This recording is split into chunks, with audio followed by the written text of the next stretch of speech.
苦路14站第11站，耶穌被釘十字架。當耶穌被釘上十字架嗰一刻，整個世界好似停頓咗咁。嗰一瞬間，充滿咗難以形容嘅痛苦同埋犧牲。當佢嘅雙手同埋雙腳被粗大嘅鐵釘穿透嘅時候，佢身體嘅每一根神經都好似被撕裂開咁，痛到無法忍受。十字架嘅刑罰本身係一種極度嘅痛苦同埋羞辱，係羅馬人對死囚最殘忍嘅刑罰。耶穌基督，神嘅兒子，無辜地但係卻甘心被釘喺十字架呢個刑具上。佢冇反抗，亦都冇為自己辯護，反而喺嗰一刻，佢選擇完全順服，順服父神嘅旨意，為世人嘅罪付上代價。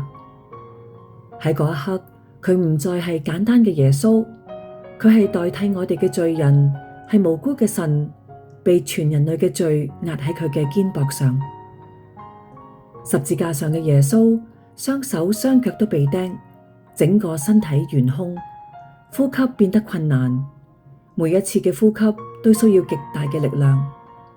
有啲人嘲笑佢，有啲人沉默不語，亦都有啲人悄悄落淚。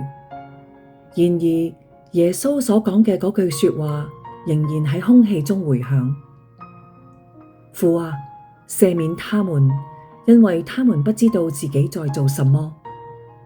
呢一份寬恕，呢一份愛係幾咁無條件，幾咁深遠。佢並冇對嗰啲嘲笑背叛佢嘅人心生怨恨，而係選擇用愛同埋饒恕去面對。佢嘅死唔係結束，而係一個新嘅開始。佢被釘十字架係為咗讓我哋唔再被罪同埋死捆綁，為我哋帶嚟真正嘅自由同埋拯救。耶穌被釘十字架唔單止係一個歷史嘅時刻，更係一段永恆嘅愛嘅故事。佢嘅痛苦，佢嘅犧牲，都喺嗰個十字架上化作一股無盡嘅恩典，流入每一個願意信靠佢嘅人嘅心裏面。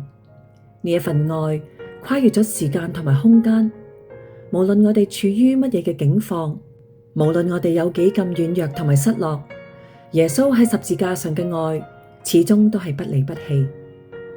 我哋係咪真係明白同埋感受到耶穌為我哋承受咗呢一個咁沉重嘅苦難呢？佢嘅愛有冇激勵我哋回應神嘅呼喚，同佢和好，成為佢嘅兒女？我哋願唔願意效法耶穌，選擇饒恕嗰啲傷害過我哋嘅人？我哋亦都係咪曾經因為無知而傷害咗其他人，需要神嘅赦免？耶穌講：若有人要跟從我，就當捨己，天天背起他的十字架來跟從我。耶穌嘅十字架唔單止係救恩嘅記號，亦都係一個呼召，呼召我哋效法佢嘅愛，捨己同埋順服。